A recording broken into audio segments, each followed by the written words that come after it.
One of our jobs at Desiring God is to spread the message of Christian hedonism as widely as we can. This means there will be quite a bit of self-promotion, yet there is also a good sense in our Christian culture that self-promotion is dangerous. What's the difference between good and bad self-promotion? How do you protect yourself from bad self-promotion while at the same time putting a ton of energy into good self-promotion? First thing you do is get rid of the word self-promotion. And you refuse to think that way. I don't want ever to be self-promoting. I don't like that language. So I'm going to say that. I'm going to say, if what I'm promoting here is myself, I don't want to do it. And of course, a person can always say, well, that's what you're really doing if you don't like you're doing. I say, well, it makes a difference. What I'm promoting is a truth that I believe by grace I have seen. God is most glorified in us when we're most satisfied in Him. And so I'm promoting that truth. That's what the Bible says to do. Declare His glory among the nations. All right? You got to open your mouth and say what you've seen with your eyes about His glory. You got to say that. The Bible would never call that self-promotion. You're supposed to die in that process. You know, that's not self-promotion. In the very process of truth spreading is a process of self-denying. He would come after me, let him deny himself and take up his cross and follow me, meaning follow me into proclamation, follow me into gospel spreading, follow me into serving people. Of course you're there. Of course it's your hands, your mouth, your brain, but it's all death if you're doing it right. So the language I use is that maybe bridges the gap is influence. Is it right for a Christian to want to be influential? Because there it cuts, you can kind of, is that a good thing to be influential? And the answer is, if what's influencing people is the truth, the beauty of Christ, the glory of God. Yes, it's right and good. Paul did not want to walk into Philippi and have zero influence on anybody. That's just crazy. It's damnable, right? It's unloving. I know the way to heaven. I've been sent to go suffer much to tell people how to be escaping from their sin and have access to God. And I'm going to say, oh, but I don't want to have any influence here because I'm humble. That's not humble. That's wicked. It's selfish. So I think we should get rid of the term self-promotion and ask the question, how can you pursue influence in a good and bad way? And the answer would be, Jesus nailed it in Matthew 6. If you do your good deeds to be seen by men, you have your reward and you'll get none in heaven.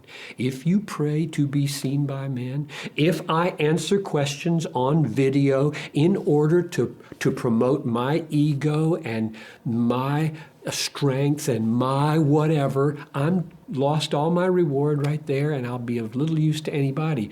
But if what's driving me is I've seen some things in the Bible. They are precious beyond measure. Jesus Christ has become a friend beyond all friends, beyond all wife, beyond all children to me. I would love to commend him and all I've seen about him to as many people as I can. He's worth it. He's worth recording for. He's worth dying for. He's worth not recording for. If that proves to be too ego-enhancing, I've got to constantly monitor the sin and the wickedness of my heart so that I discern as well as I can. I'm doing this for the glory of Christ. I want to influence people. I want to bend people's ideas away from man-centeredness to God-centeredness. I want to bend them away from the exaltation of the human will to the exaltation of God's will. I want to bend them in all kinds of ways by the truth that is in the Bible.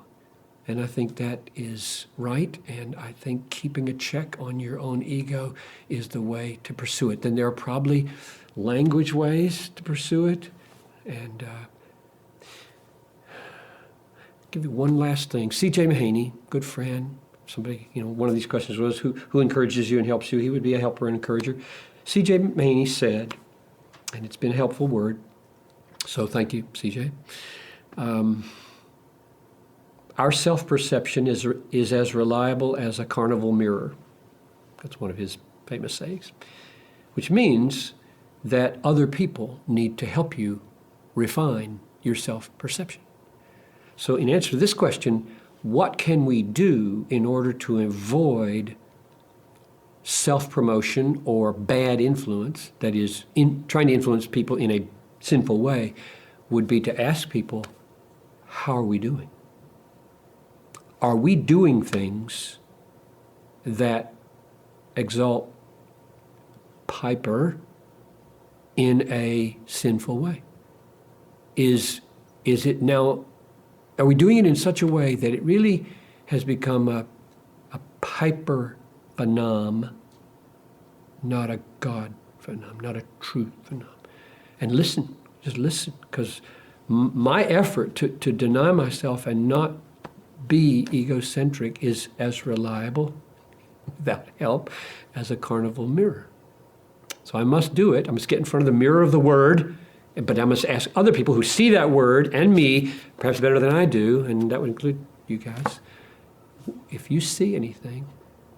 When I'm done preaching and Nathan is with me or David is with me, I turn to them when we get back to the motel room and I say, okay, anything you change? Did I do anything, say anything? I want to be vulnerable. I'm 62 and they're 28 or whatever, and they feel awkward, telling the 62-year-old preacher that might not have said that or done it that way or that called attention, but they do. I have had people say, when you went there with your story, I did this at, I'll name it, Tom Rogstad. Thank you, Tom. You probably watch this someday. Tom Rogstad wrote me a letter that pointed out that something I had said in a Southern seminary chapel came across to him as self-promoting, not Christ-exalting. And I took it. I'm guilty as charged. I learn from this. So that's a piece of what we do, is get others in our face.